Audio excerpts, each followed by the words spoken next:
Donald Trump just admitted who actually runs the American foreign policy, and nobody's talking about it.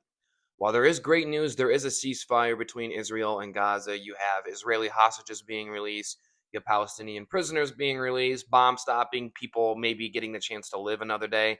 Donald Trump gave a speech that was so bizarre and accidentally kind of revealed everything. I don't know if this was a gaffe, it was a joke, but what it was giving away the whole damn blueprint. And it tells you exactly who's been calling the shots in this country for years. First, let's talk about the ceasefire because there is finally a pause in this whole entire horror show. You have, like I said, dozens of hostages being released, airstrike stopped for now. And that's important stuff, and that's real. That's real thing that's happening.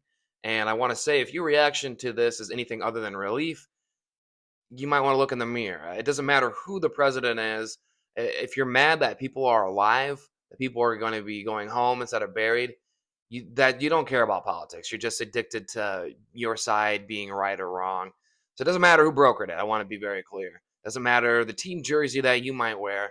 Now, this is the first glimpse of humanity I've seen in the news in months. And if you can't recognize that, there might be something wrong with you. I just want to say that. Now, on the flip side, while that ceasefire was happening, Donald Trump went on stage and gave one of the most bizarre and tragically hilarious and revealing speeches he's ever given.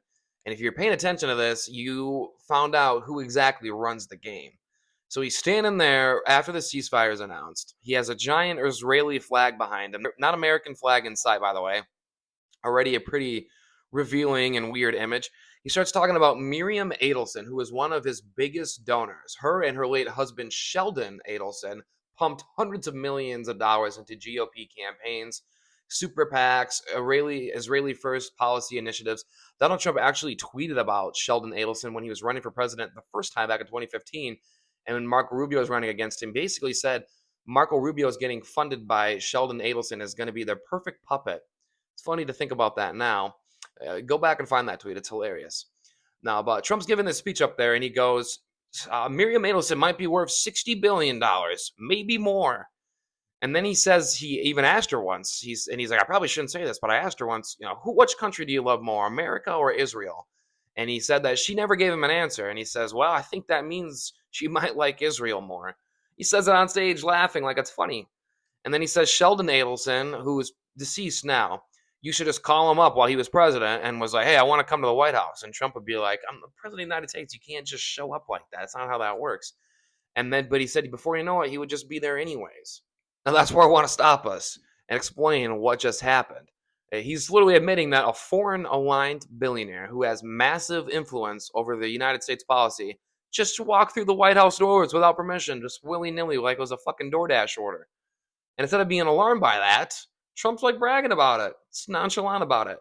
He thinks that probably makes him look powerful, but he doesn't realize he's flat out telling you he's actually owned.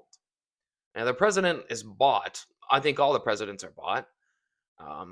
Whether this is a joke or a slip up, maybe he knows what he's doing. What actually matters is this is a confession.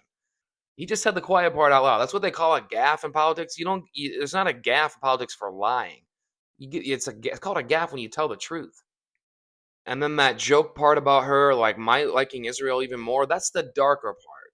Because if anybody else, if it was a Muslim politician or a random podcaster, a black person, if they said this billionaire might be more loyal to Israel than the United States, it would be called an anti-Semite in 5 seconds. Dragged, censored, done. The whole thing gone. Their reputation ruined.